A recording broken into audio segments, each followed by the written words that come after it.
Welcome to the day two in Mahabaleshwar. तर सकाळची सुरुवात मस्तपैकी असं सनराईज बघून झाली होती आणि आम्ही पहाटेच ठरवलं की आमचा पहिला पॉईंट बघायचा तो होता लिंगमाळा वॉटरफॉल. पावसाळ्यात असं म्हणतात की इथे खूप मोठा लार्जेस्ट वॉटरफॉल असा वाहतो आणि आम्ही गेलो त्यावेळी तर पावसाळ्याचा सीझन नव्हता, सो मस्तपैकी असं लेक व्ह्यू बघायला मिळालं आणि थंडी भरपूर होती.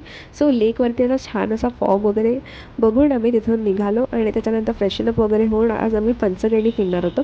सो पंचगणीमध्ये आम्ही पहिला पॉईंट बघितला तो होता Parsi point. After that we went to Sydney point. So Sydney point पण असा खूप छान असा पॉईंट आहे. त्यांनी इथे बसायला वगैरे छान व्यवस्था केलेली आहे आणि छानपैकी असे फोटोज वगैरे इथे क्लिक करून आम्ही आमच्या नेक्स्ट डेस्टिनेशनला निघालो. तो होता table land. So table land is very famous in Panchgani आणि इथे सुद्धा छान असा प्लॅटू आहे माउंटेनच्या वरती.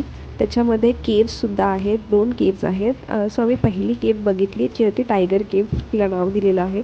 त्यानंतर आतमध्ये गेलो आणि छान अशी गुफा होती. त्या गुफामध्ये त्यांनी टायगरचे असे स्टॅच्यूज ठेवलेले आहेत. सो छान असं वाटलं. त्याच्यानंतर आम्ही दुसरी केव्हसुद्धा व्हिजिट केली, तीसुद्धा सेमच होती. त्यानंतर मॅनमेड लेक बघितली आम्ही प्लॅट्यूवरती, तीसुद्धा छान होती. छान असा व्ह्यूज वगैरे घेऊन तिथूनसुद्धा सिडनी पॉईंटचा व्ह्यू येतो. छान असे व्ह्यूज एन्जॉय करत आम्ही असं मस्तपैकी वॉक घेत होतो, कारण का आम्ही हॉर्स राईड घेतली नव्हती. वॉक करत करत असा छान सनसेटचा व्ह्यू बघायला मिळाला. सो थोडंसं असं हळून गेल्यासारखं वाटतं, एवढं छान व्ह्यू होता. आफ्टर दॅट तिथून निघून पंचगणी फेस्टिवलसुद्धा त्यावेळेस चालू होतं, सो तेही आम्हाला मिळालं आणि ते सगळं करून मस्तपैकी स्ट्रॉबेरीची शॉपिंग करून ended the trip with no regrets.